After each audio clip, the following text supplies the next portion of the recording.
about me and you, and I think to myself, what a wonderful world.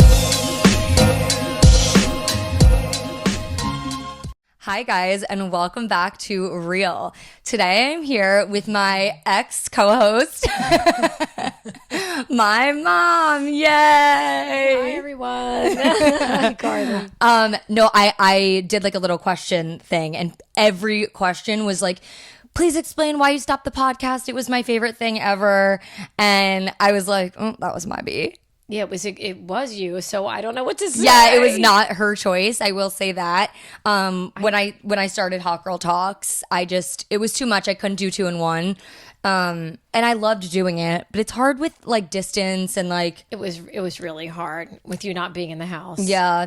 And I just think my heart wasn't in it. Like when you're doing a podcast with someone else, it's so different than, or maybe for other people it's not, but for me it's like different than when I'm like doing it myself and it's like all the responsibilities on me. Mm-hmm. I don't know.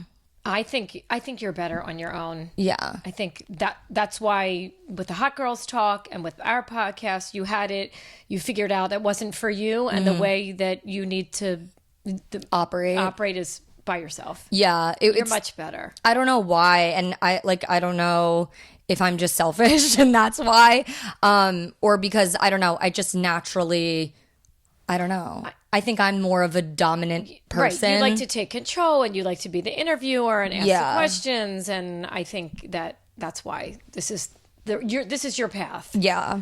And people also wanted to know how you felt about that. I was upset at first. My feelings were definitely hurt. Yeah. Because you came to me and you were like, you don't want to do the podcast. Well, you didn't even come to me and say that. We just kind of stopped recording. Yeah. You were busy.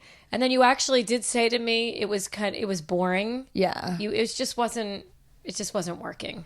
I don't know. It's okay. I let it go. I was a little insulted at the beginning, but it's fine. Whatever. Yeah. I love you. You're my daughter, and I want you to do whatever makes you happy. Yeah. And I want you to be like a recurring guest, obviously, on this podcast. It just felt more normal to like have you. It makes more sense to me to have you as a reoccurring guest on here, like have Chloe on too, versus it being us every time. I just think there's more to talk about when you come on every once in a while versus every week. I think it was getting hard too for us to come up. What are we going to talk about this week? Mm-hmm. So it was definitely getting a little monotonous. Yeah.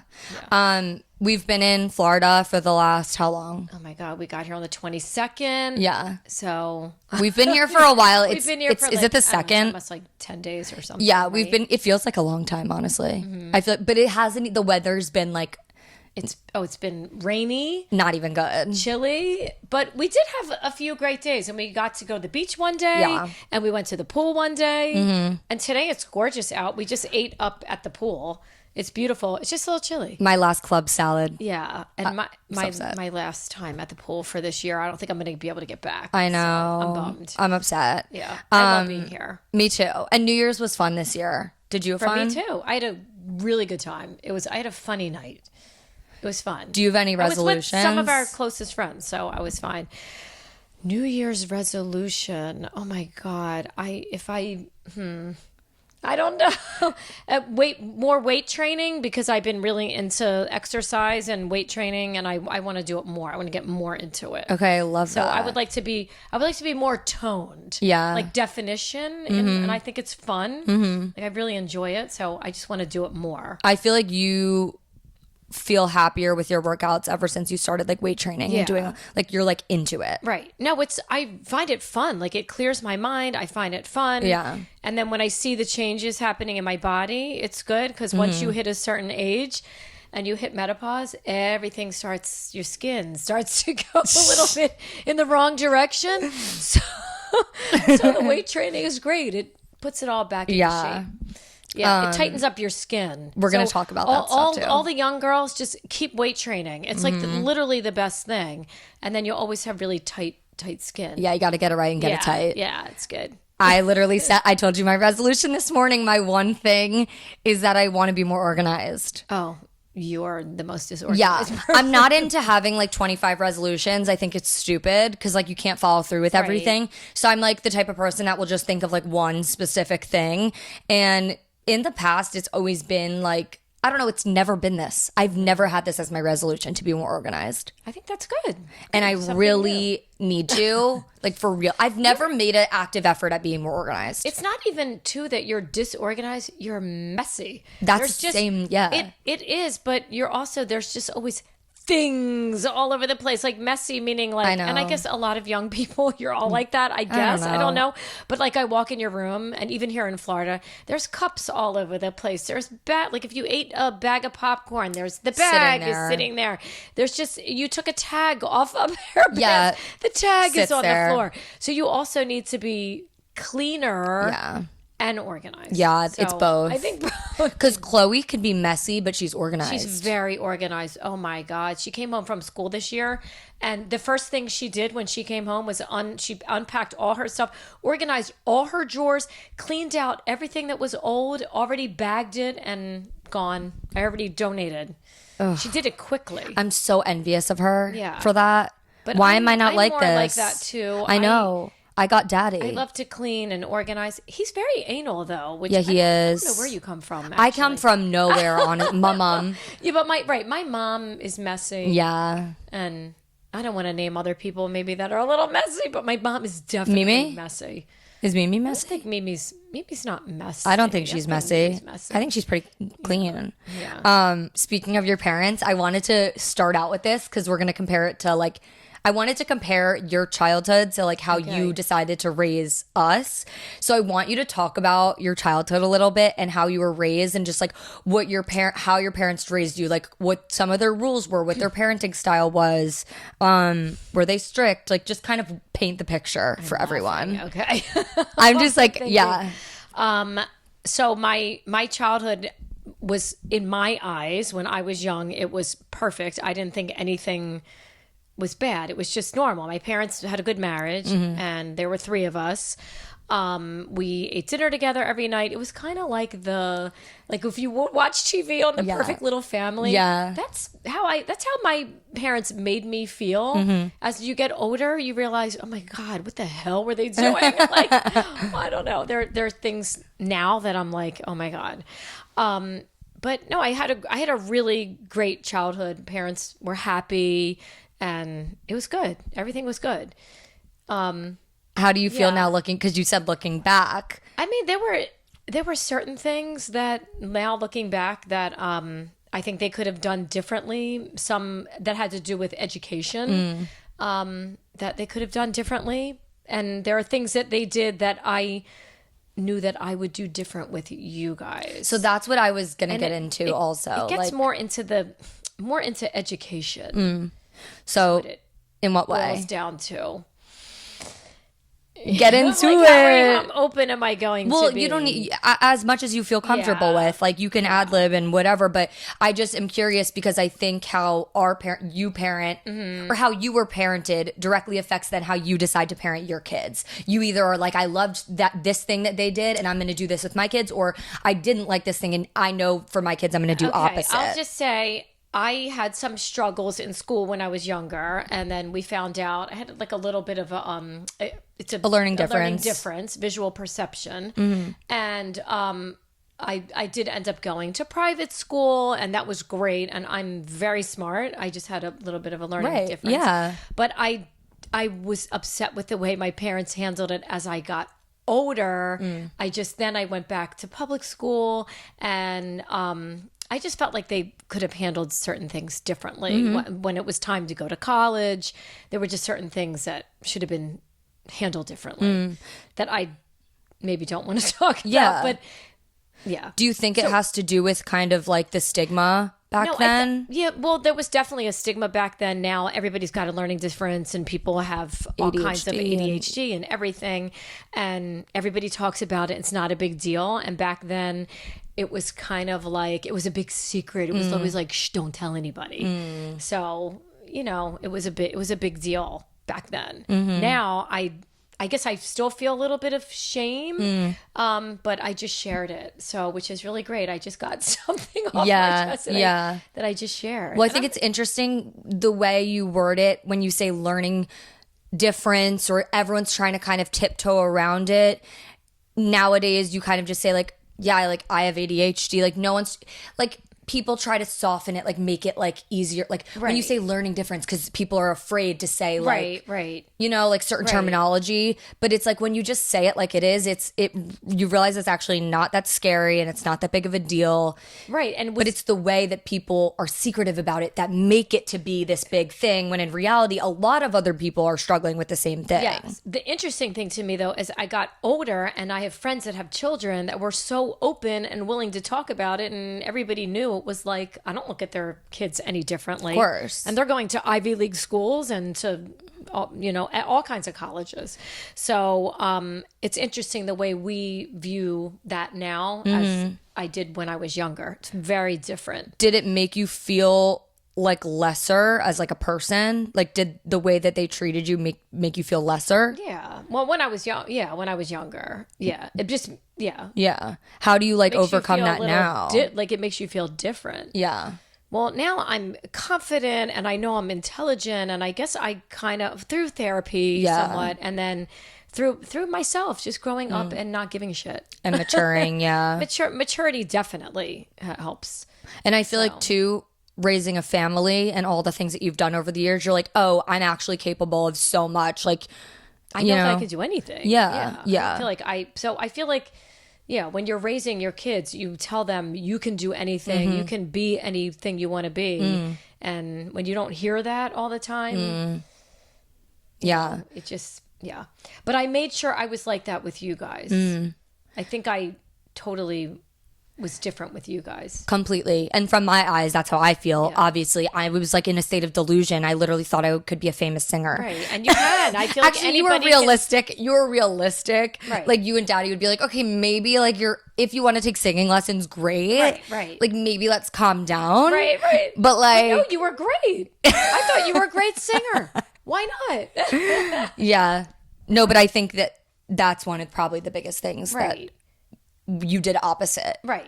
Exactly. From when, you were. And I even knew like whatever with you were fine in public school and big classes. I even knew with Chloe that maybe she needed a smaller school with smaller classes. I just knew, I just know more and follow my intuition, where I feel like my parents just, I don't know. They helped me they helped me the best that they could. Yeah. I think there was a lot misunderstood back in my day, and that was also part of a problem. Yeah, I think people didn't realize that you like need special types of education. Like you need to maybe be in a smaller class or have extra hours of help. Right. Things like that. Like they're just like, oh, you'll figure it. But I don't know. It's like to say, oh, someone's going to figure it out. Well, I started that way. And I was in a smaller school. Right. But then later on, I didn't really need it anymore. And I just kind of had to figure everything out by myself. So that's kind of the one thing, but what are like some attributes that you had as a kid that you feel like are still like very true to you today?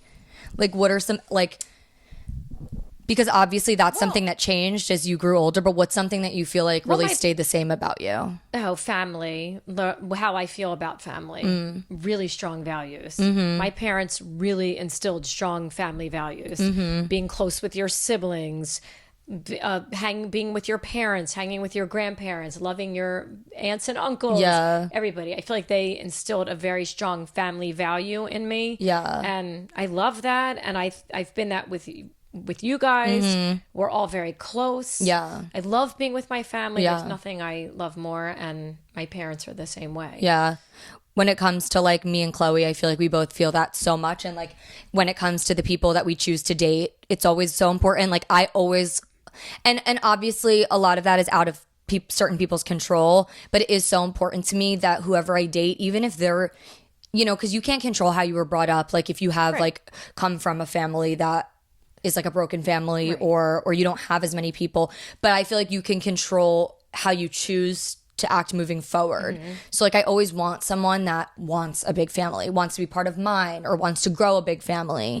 Like I feel like that's something you definitely like instilled in us. And I want them to love the Giants so they can hang out with me Daddy. too, so bad. I'm like, they need to be or at least wants. a football fan so that they can like argue and talk about football. That's all I care about. Exactly. I'm like, as long Very as into daddy, very into sports. yeah. When it came to raising two girls, what is something that you feel like you're really confident in how you raised us? Like, what's something that you did, and then what's something that you were like, oh, I would have done that differently? I guess, again, it goes back to, so I have a sister and we are best friends. We're 18 months apart. So I always knew if I had two daughters, and I always would say that to you guys. Yeah. You need to be there for each other no matter what. Yeah. So I guess that is, I don't know, wanted you girls to have a really close relationship. Yeah. And what the other question And was? something that you would do differently. Something like, I would have done differently. just the way that, I don't know if it could be something small or I don't know.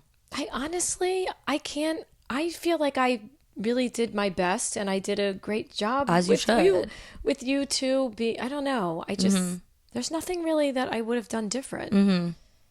No, that's I so couldn't valid. go back and say that there was anything. The one thing that comes to mind for me is, and like the thing that I always think about is talking about like body image and food and I stuff. just thought about, you were going to say that. Yeah. But it's not something that I feel like you could have, because if you didn't raise me in that such specific way, then I wouldn't have become passionate. It's like, I think everything like happens for a reason in a weird way. Right. Because like I am the way I am because I went through certain things. Right. And the funny thing is, I didn't even think about that because it was so normal for me. Yeah.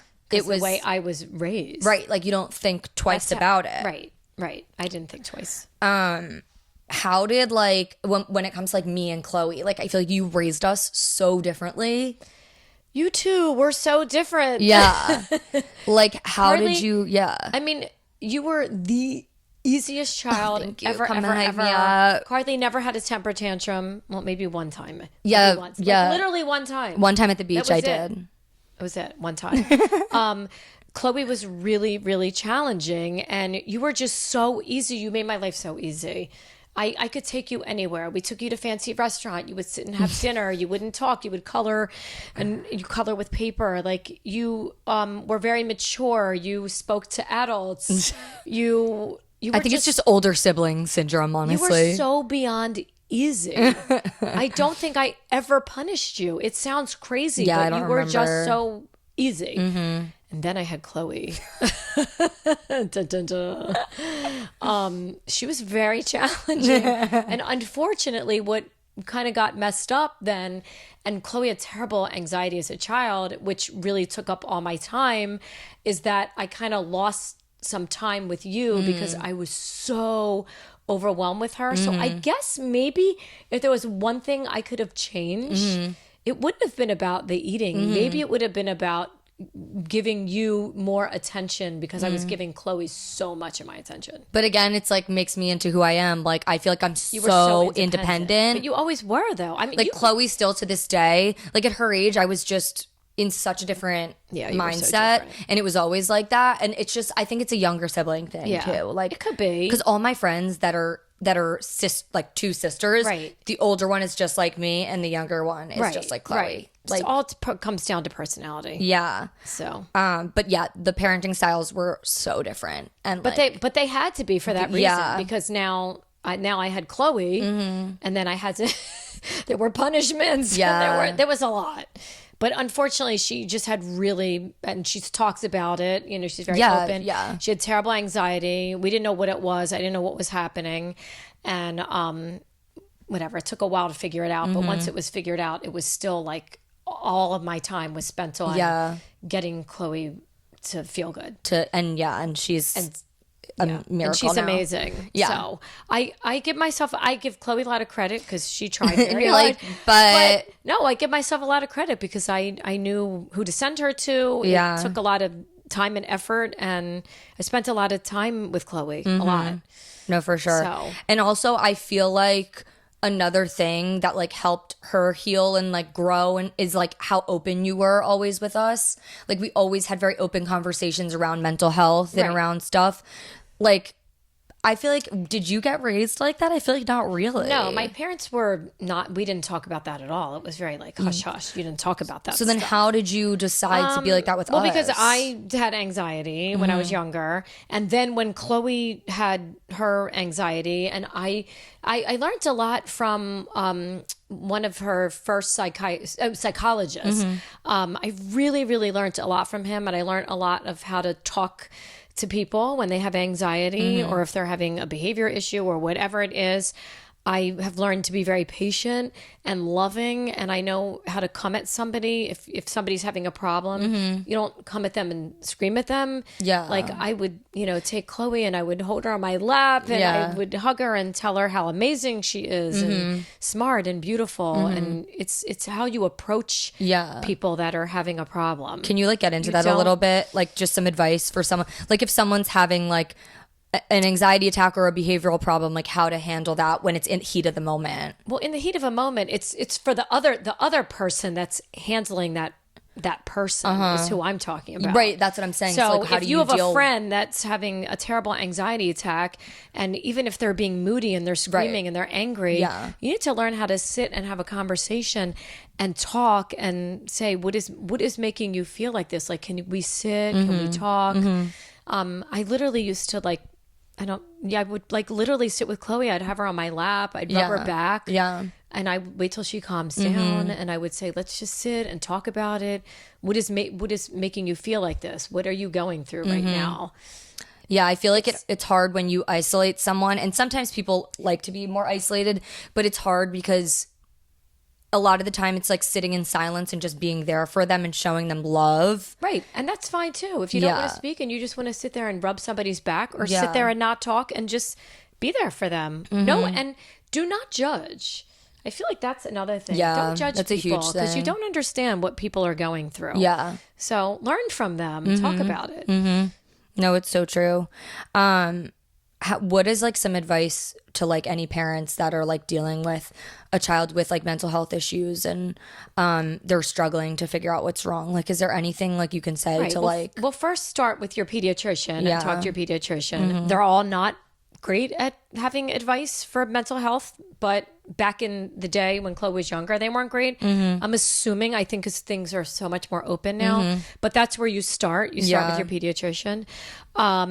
Or if you're older, if you have a teenager, you start with, you could try looking up a psychologist. You can even ask friends. But asking your doctor is a great place to start. Yeah. Just to they usually have like a list of people that you go to. Yeah. And then you start making phone calls. I got to know a lot, and I kind of ended up being like an interview. I let them know a lot about the history of the person, and then went from there to see if we were going to be a good match. Yeah. Not everybody's a good match. Yeah. So that's where I would start, and then have a consultation with a psychologist, and then go from there. They might recommend you to see a psychiatrist, and then have a consultation with a psychiatrist. Right. So I want to get into just a little bit because I really would love to do another episode where we just talk about like food and body image and all that stuff, because we've talked about it a lot like on our previous podcast, and those episodes are still out there. You guys can totally listen to them. But growing up, there was like a lot of talk coming from you, but also from me around like food and body. Yeah, we discussed this on the previous podcast, but I wanted to talk a little bit about how we were able to establish like boundaries with speaking about certain things, and if like we could go back and like you could relearn, because obviously it took time for me to kind of teach you my mindset and why it was harmful, like explaining to you why it was harmful the way you speak about food and body. Like, I don't know, there's so many moms out there that are in your prior phase. Right. I understand. I'm going to talk about my prior phase first. So that's understanding is that when I grew up, everybody talked about diet. It was always like, I'm going to go on a diet. You're going to go on Weight Watchers diet? What diet are you going to go on? Everybody talked about a diet. And there, I was very caught up in it. Again, I was splitting my food with friends. Like I would split, I have a sandwich with somebody and then go out. And I remember I have a girlfriend, we would eat our chewy diet candies, we called them. Yeah. Or there were times when we would just eat a little yogurt.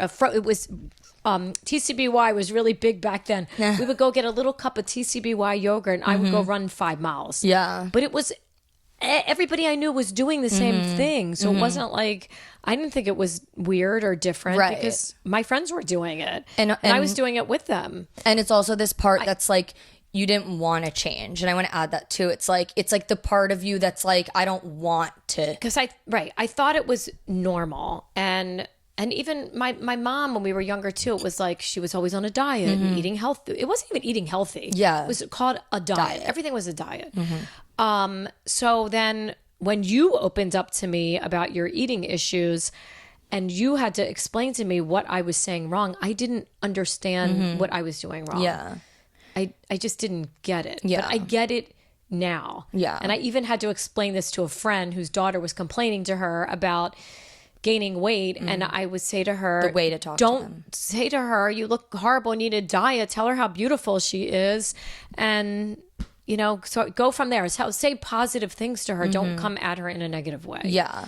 Like, I think that a lot of moms don't realize, because they're caught up in their own issues, but it makes me sad because I'm like, don't you realize that whether you like it or not, your child is affected by that. And that's the issue. It's not, you can do whatever you want with your life. If you want to act like that in private, and great, but realize that you are damaging your child. And even if they're in their 20s, like, we are still affected because it's our loved one, and it's also the person we look up to the most in our life. Right. So our behaviors are going to be modeled by them. So I think even with you now, the way that you are helps me stay healed because it's the behaviors. Right. It's the behaviors. And but it's still hard because I see it all the time around family and around people I know that are doing that wrong behavior. And it's really hard. It's hard to watch it because I know what's happening. Yeah. And it's also hard, I feel like, because you still have all of the history that doesn't erase itself. So it's still hard to look at your friends who still have those unhealthy behaviors and then say to yourself, they're doing the wrong thing, I'm doing the right thing. Exactly. Like, it's hard for you even, I feel like. Right. But I don't know, like, it can be. I've come out of it a lot. And even when I go out to eat, and if somebody's talking about the fact that, I'm going to use the pasta example because it always seems to be the problem with everybody, and they're afraid to eat the carb or the pasta, and I want it, I'm going to eat it, and I'm not going to feel bad about it, and I'm not going to make an excuse. So I don't care. I really do what I want to do now. If someone that's struggling with food issues is watching this and they're my age and they want their parents to understand what's going on, and they're going to like show them this episode, like, how would you tell their parents to kind of like, what would you say? I don't know. And I know that's kind of a loaded question. Well, it's either mom or dad. I want you to come watch this this podcast about. No, but I'm saying, like, if like, let's say they're watching this right now, you know, like, how can you explain to them what they're doing is damaging, and coming from a person that that's almond mom. That's former almond mom. You need to sit down and listen to me, and don't talk. Let me say what I want to say, because almond mom's going to come back and say, but I'm not doing anything wrong. And you feel criticized. They feel criticized. Yes, they're definitely going to not like what you're going to say. Yeah, it's hard. I remember with you in the beginning, getting you to sit down and listen. A lot of the time you would deflect. Yeah, I didn't want to hear it.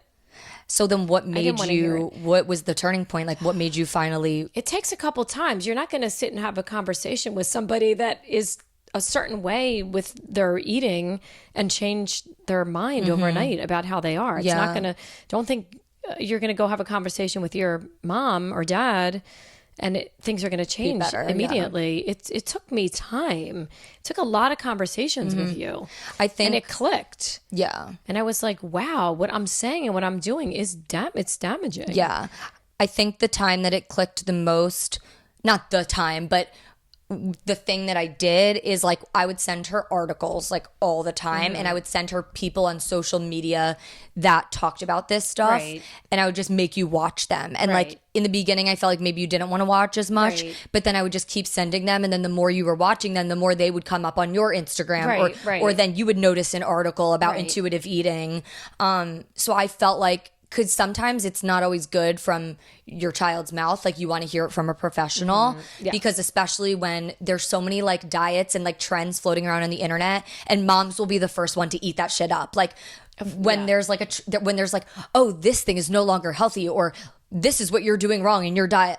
People love those articles. Right. People They love will it. eat that Right. up. Right. So it's like Right. showing them a different article Yes. that's like, Yes, because they're going to get defensive at first about everything they're doing. Yeah. So, but I think that is a great idea. Just show them articles, talk about it. They have to be willing to be open and listen. yeah.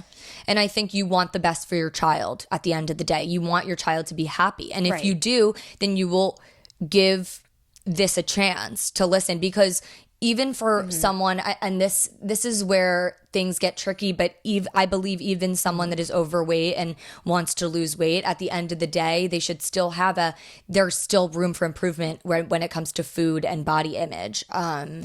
And coming at somebody, which I realize Coming and at you're someone in a saying, different way. Why are you eating that? Or you need to lose some weight. You don't come at somebody like Yes. that. You're doing the complete wrong Yes. thing.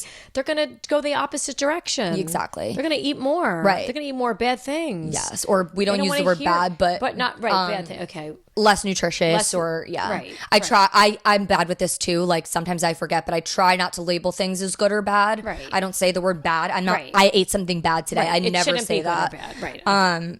But yeah, when it comes to food, it's like I struggled with like binge eating or overeating a lot when I was younger, and it was because I was restricting. And so when the more I focused on food, the more I like put emphasis on it, the more I wanted to eat. Right, right. So it was crazy. This switch happens when like you realize that an emphasis doesn't need to be on it. You can teach like gentle nutrition and like gentle movement. You don't need to tell someone where you feel like you're being attacked about their weight. Right. I agree. Like, yeah. And the change needs to happen, because if it doesn't, then that person is going to pass on that same thing to their child. So somebody's got to stop the cycle. Yeah. It's got to stop. It's so true too. Like it had to stop with someone. Otherwise it just you pass it on, and then you pass it on to the next person. And hopefully when you have your child, you know so much, you're so Right. educated about Yeah, this yeah. that again, then a cycle is broken. Hopefully. Yeah. That's the point. It's so true. And even you being around your grandkids one day. Right. Because even like the way that my grandparents talk and so they don't know, and it's really hard to educate someone. You can't teach an old dog new tricks. Right, I mean, exactly. They're the ones that taught me. Sometimes you can, but it's very hard to teach a grandparent that's already lived a full life. Right. Why the way that they're like they are so close-minded Right, when it comes to but that they're stuff. still on the diet. and Yeah, all the there's- wrong talk. yes. They're complete opposite. Yeah. That's difficult. Yeah. But I will say also, like, I think a lot of people try to fix overeating issues or binge eating issues by going on a diet or by eating healthier, when in reality, and we've talked about this a lot of the root is never the food. The root is your mental Right, health. exactly. What is going on with you that is making you want to that way, overeat? yeah. What are you why are you using food as a coping mechanism? Right. You need to it's not about the food, it's about your mental health. And are you suffering from anxiety, or are you suffering from depression? Like what are you using food Right, to right. to push down It's always, feelings? there's always an issue. There's always something deeper. And Exactly. so that's something that we've talked about Right. a lot, and I feel like has really helped us. Right. Both. Like you realized that when I was going through those issues, it was something deeper. It Right. wasn't just Right. Just eating. I'm because addicted to you're food. having exactly. Which is what I thought at the Exactly. time. Anyways, we're going to move on to some other things now. I really want to talk about you becoming an empty nester, because I feel like there are so many parents out there and you've given advice to a lot of like Chloe's friends' parents Right. who are empty nesters for Right. the first time. How did you deal with like A, like sending us off to college, but B, like becoming an empty nester for the first time? And like, was that scary? So for you, I was terrified. You were my first child leaving the house. So if your first child is leaving, it's really scary. I remember I couldn't sleep at night. I was like, can't believe this. I can't believe she's leaving home. I was worried about you. Were you gonna be okay? It's all thoughts inside your head, and none Yeah. of it's true. And you were totally fine. And it was funny. It took me, with you, probably took me a couple weeks to adjust. And And it was fun. I remember going to the food store for the first time, and I was like, "Oh, Carly likes kale, but I'm not going to buy kale today." Carly likes kale. You remember you were really into kale, and everything you liked. I was like, "Oh, I'm not going to be able to buy it," and I was sad. But literally within a couple weeks, I was totally fine, and you get used to it. And again, I had Chloe at home, so I was really busy with her. True. So I wasn't empty nested yet. Yeah. But that was the first time when you left.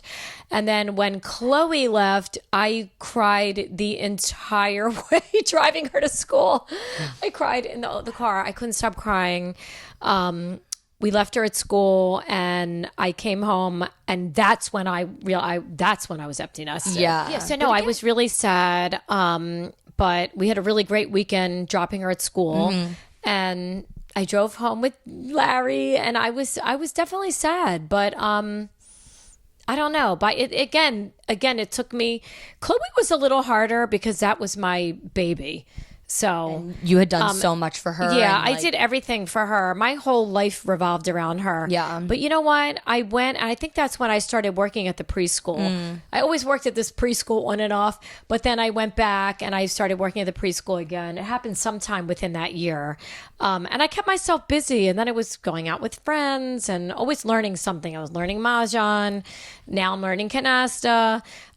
You totally get used to your kids being gone, and it just seems like normal. Everything just seems fine. I kind of like it now. Yeah. I love when you come back to visit. Yeah. But then I like my time when I'm alone, and Yeah. I don't have a lot of laundry to do. And Yeah. I don't just have to cook for Daddy and I. Like, I don't know. And it's like a good time for us to be connected. Yeah. And have like a different kind of relationship again. That's what I was going to ask. It's more about us than being about you guys all the time. Yeah. You know? I was going to ask that, like, how has it been married life wise after becoming empty nesters, and were you nervous? I was nervous at first because I was like, oh my God, we have the kids around all the time, and that's what we talk about. Yeah. We still talk about you guys all the time, but it's honestly been better. I guess that's a really test for marriage. Because if you're not happy and you're together and your kids are gone, you're going to realize if it's going to work out or not. And I'm sorry, but that's when a lot of people realize It's not if they're going to stay together or not. So, I mean, thank goodness at this point in time, it's all still good. And yeah, we like to do things together. We like to go away together. We love to go out to dinner. So I like to be with my friends. It's just a time for you to like find yourself again. Yeah. So if you're not working and you're not doing anything, I highly recommend you find something to do, whether it's volunteering or getting a little job, just trying to find yourself. Yeah. Do something that makes you happy that you've always wanted to do. Yeah. Because I feel like you thought to yourself, like, I'm a mom first, and then it's the first time where you're obviously still a mom and you're still needed by your kids, but it's the time for you to like rediscover who you are and what you like to do. And I wasn't even sure what I wanted to do. I was like, oh my God, I don't know. And I haven't worked in so long. But again, I worked in the preschool here and there, and I was like, I'm happy doing that. I'm happy going there. The kids make me happy. Do it a couple days a week. And then again, I find things that make me happy, like if playing Mahjong or playing canasta. I love pickleball. Yeah. So much fun. And I feel like you guys really have fun as couples too, going out and doing fun things and traveling. We have some close friends that we like to be with, and it's fun. Yeah. So I don't think there's anything negative about being an empty nester. It's what you make of it. You can make it negative and sit home and cry about it, but if you keep a positive attitude and have this be a time of rediscovery. Yeah. So that's how I look at it. So many people have commented to me saying that they're obsessed with you and Daddy's relationship. Sorry, everyone that I say Daddy. I can't help it. She still calls her dad like Daddy. Dad. I say it. Do. Chloe says it. Mom and Dad. It's just a thing. It's not weird. I don't know. Daddy's fine. My friends have made fun of me for that before, and I was like, he's my father. Right. Like, I know. He's always going to be that Your dad, to me. Right.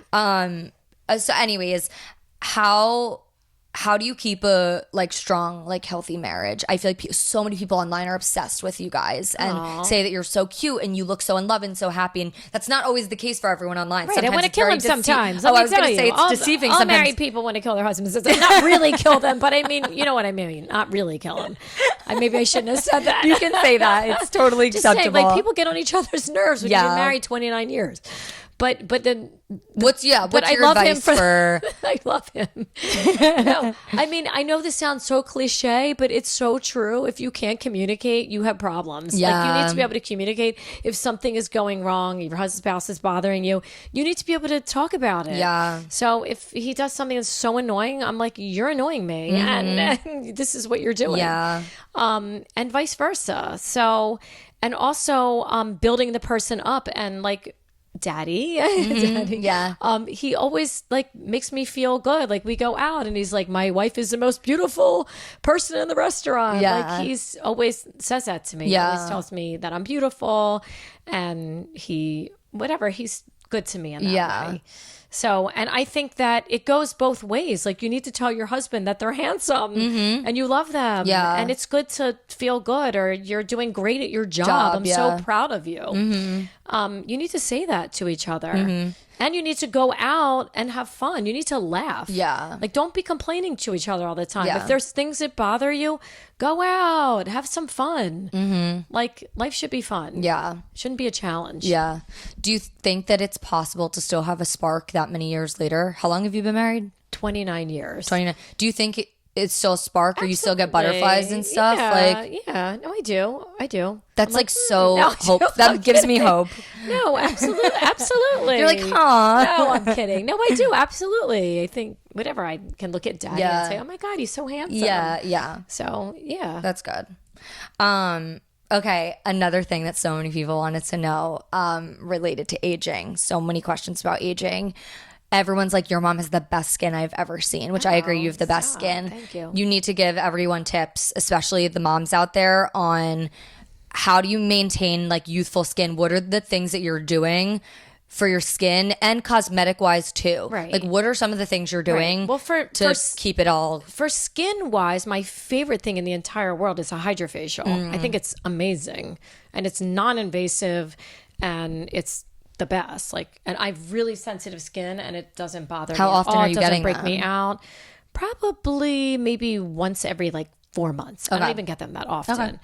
But I use those Dr. Dennis We Gross. love Dr. Dennis Gross. Those peel pads, Yes. those face, whatever they're called. They're like, M61 makes great ones too. yes, they do. I've Yeah, used them. I really they like are those really also. good too. So either one, they're the alpha hydroxy peel yeah, pads. yeah. They're really, really Are good. those the 3-step ones, or the? No, there's- it's just there's two. There's a pad and Right, it says number 1 2-step, and number two. And I've been using them all the time. I do it a couple times a week, and I definitely think it's helpful.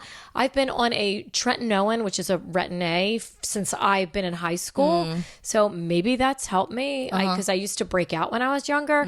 So I've been on that forever, and I would suggest everybody should do that unless you're planning on getting pregnant, because you can't. But yeah, everybody should be using that. It's Okay. great for wrinkles. It's great for skin turnover. It's really great. All right, I yeah, need to no, get on everybody that. should be on that. It's probably the number one thing that anybody should be on. Really? For Oh, their wow. skin. And you need a prescription by a dermatologist. Some people can't handle it because it makes their skin peel. But if you start at like a low dose and a pea size, just start it really slow, maybe a couple times a week, not every day, you'll build up tolerance. Do you use it every I've been day? using it forever. Use it every night. Okay. Yeah. Use a little bit before I go to bed. Rub it all over skin. And then what about cosmetic? And I love Botox. I love my Botox. Me too. Got a little forehead. Yeah. So I do Botox. I love it. No problem. No problem saying that. Yeah. And the only other thing I did it one time, was a halo laser, which is Right, kind of like yes. Fraxel. There is recovery in it. It's a laser. It's painful. You get numbed, and then over about, maybe it takes like 7 to 10 days, your skin starts to Peels. peel, and it looks really glowy underneath. The one I did was the halo Didn't you say laser. it was really, really painful? It was pretty painful. Afterwards, my face was on fire, and I remember I left there. I should have stayed and kept the fan running on my face, and I left there, and I literally had my head out the window. It must have been cold out at the time. Oh, my I had it God. out the window, and then I came home. I was dying, and I ran the blow dryer on cold explode on my face. And my it God. shut off. Like after about an hour, it just, the pain completely shut off. But yeah, they said it was supposed to feel like a sunburn. I am sorry. It felt like I stuck my face in a fire. Like I was burning off. It was painful. That's so scary. But the crazy was thing it worth is, it? I would do it again because my skin looked Okay. amazing. You know what? Beauty is pain sometimes, and if it was worth it, go off. And the other thing that I did recently was I did Morpheus 8, and I'm learning more about that. And I think it definitely helped me because I think it grew the collagen and maybe made my skin a little plumper. But there's a lot of doctors that don't agree with it because they think Morpheus 8 is radio frequency and microneedling, right? And they're saying that if some of the practitioners that are using it are going too deep, that it can actually melt away the fat in the skin. And you want to keep that. I didn't have that issue. Now I used somebody that I think was great, and she did a great job, so I didn't have that. Right. But people are saying that can happen. So I'm not going to recommend that. For the Fraxel, what is it supposed? It's supposed to build collagen, stimulate the collagen in your skin, collagen. and thicken your skin. It tightens up your skin. It helps with the wrinkles. So you can get fuller. You can get fuller, and the brown spots. If you have any brown spots or any pigmentation on your skin, it helps get rid of that. Interesting. So that's great. That is definitely a great treatment. Is there anything, like any cosmetic procedure you've done that you really regretted? You were like, fuck, I should not have done Althera. this. I did Althera. It's supposed to stimulate collagen. Again, it helped tighten your skin. So any sagging, I wanted to do it like around the jowling, which is down here. I wanted to help pull it up.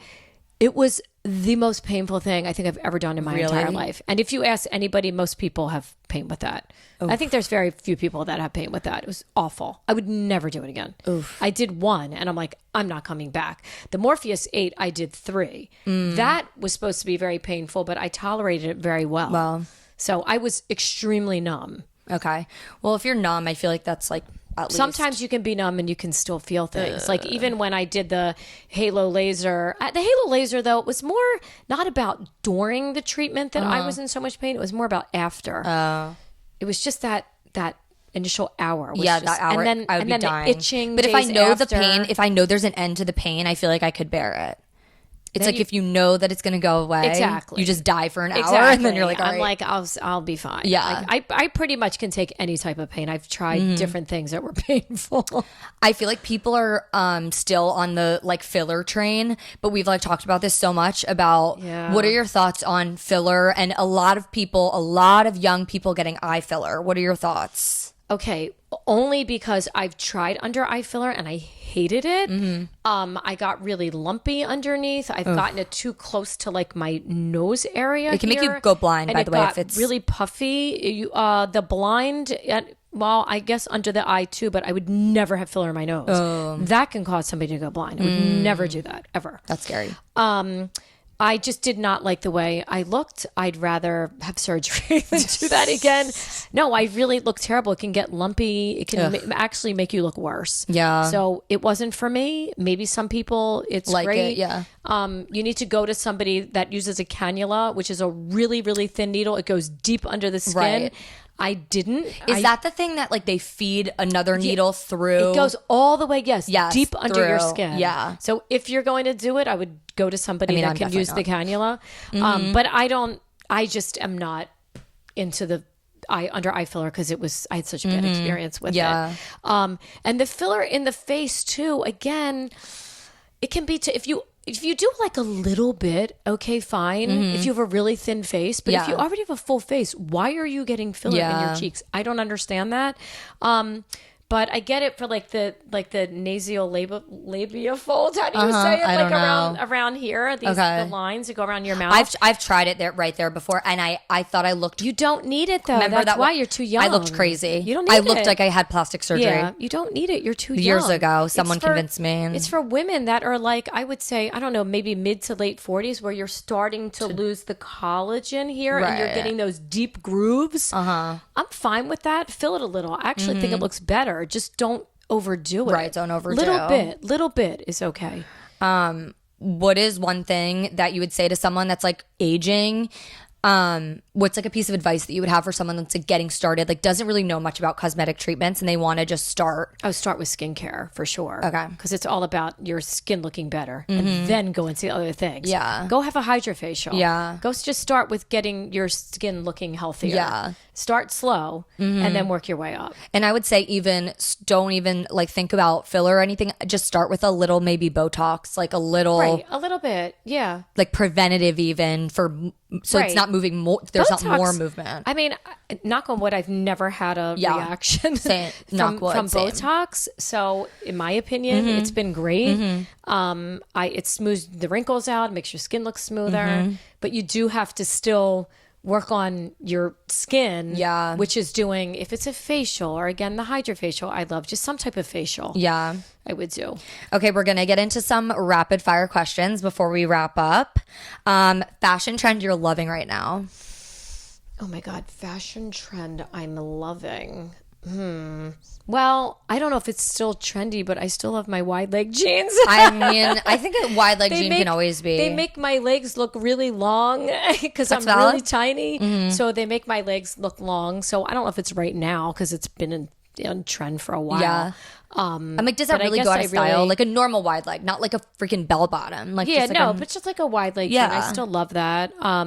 And even the wider ones. I was afraid to do that at first, but I like it. Yeah. Like the baggier, but I not know. so baggy. Yeah, I like those too. Because on a person, like a straight, more like a straight leg. straight, but a little, it could be a little wider, not so tight fitted. Yeah. You know, in the leg. Yeah, I'm yeah, liking yeah. that. Yes, And I was kind of afraid like at mom first. jean. Almost, I don't know what that's called. Or the 90s. Yeah, the loose? 90s. Is that what it is? I don't know. The 90s kind of go a little more in though, because little I have the more A in. Goldie 90s one, and they kind of go like down. Right. Like, right. but I like the ones that are like from Zara. I have these ones that are like really straight, and you're right, they do go like out a little. Right. They go out a little. Yeah, I love. That's like my favorite jean. I was afraid at first because I was like, oh, I don't want to look like because a she's kid. terrified of everything baggy too. Yeah, I don't want to look like. I just didn't want to make me look like it was overwhelming my body. Yeah. But then now I'm doing it. I like it. Biggest friendship red flag. I don't know if you had. I don't know. Biggest friendship red flag. Well, I mean, somebody not being nice to me or saying not nice things to me. That would be a red flag. Well, yeah, If that's an obvious one. No, I mean, if somebody was like Yeah, me, like making mean rude, comments like, to you. Ew, I don't like that shirt you're wearing. Yeah. Or I don't like the way your eyebrows look. Yeah, or like yeah. something so like, I don't like that. Or Right. if just somebody's like talking behind everybody's back. That's a huge red flag Yeah, to me. They're yeah. literally talking about everybody. I'm like, what are you saying about me? Right, that's so true. I don't like that. Or kind of acting out in public. Oh, what? No, I don't know. Like acting being out, really like loud. Like if you're like really loud, like when you're out. In, like making a public and, scene, making a like- scene kind of out there. I kind of Yeah, stay away. you get I like, don't- ah. that scares me. Yeah, I so got that. Yeah. Favorite meal? Oh, Italian. Duh. For sure. And anything with pasta. Mm-hmm. And not creamy. I don't eat anything. No I don't- creamy pastas. Dairy doesn't agree, but I love anything Italian with pasta. Favorite vacation spot, and then one dream vacation spot. This is going to sound crazy, but I've had because it's not like, oh my God, so amazing. But my heart, I love Turks and Caicos. Like I could live Oh, there. it's the best. I could like live. Chloe said the same when I I asked know, her. it's really weird. Like I love it there so much. Yeah. No, And I love it so much. I love the shore club and I love Yeah. I love being on Long Bay in Turks and Caicos. Long Bay Beach, There's- the yeah. best. There's Grace Bay and Long Bay. I just Yeah. love it. It's very private. Yeah. The water's blue and beautiful. But I'm excited to travel more in Europe. Yeah. So We're going to yeah. Spain. yeah, we're going to Spain. I'm excited because I've been to these places and now I get to be the obnoxious person that's with the people that have never been there before and be like, guys, this is my favorite whatever spot. Be obnoxious. But I'm excited for her to see Mallorca. Yes, I'm so excited. I cannot wait to That will go. be your new favorite spot, I Yeah, swear. can't wait. The water, insane. Can't wait. I'm so I need to excited. do some more European traveling. I know, you do. You and Daddy both like do. I've been to England and I've been to Italy and now I'm going to go to Spain and we were such Caribbean people. Yeah, we were, Like every always. time we would go away, we go to Caribbean or like I don't know. Yeah. No, like we would always go to an island. Right. Or just somewhere in the United Chill. States. California, just somewhere in the United States. But I want to do some more European traveling. Yes. Thank you so much for coming on today. Thank you for having me. Everyone, go follow my mommy on Instagram. What's your Instagram? Is it just Pam Weinstein? Yes. And make sure you subscribe if you haven't already on YouTube. Make sure you give us a rating and review on Spotify and Apple Podcasts. And we love you. Thank you for coming on. Thank you for having me. And we will see you in the next episode. Bye. Bye. What a wonderful world.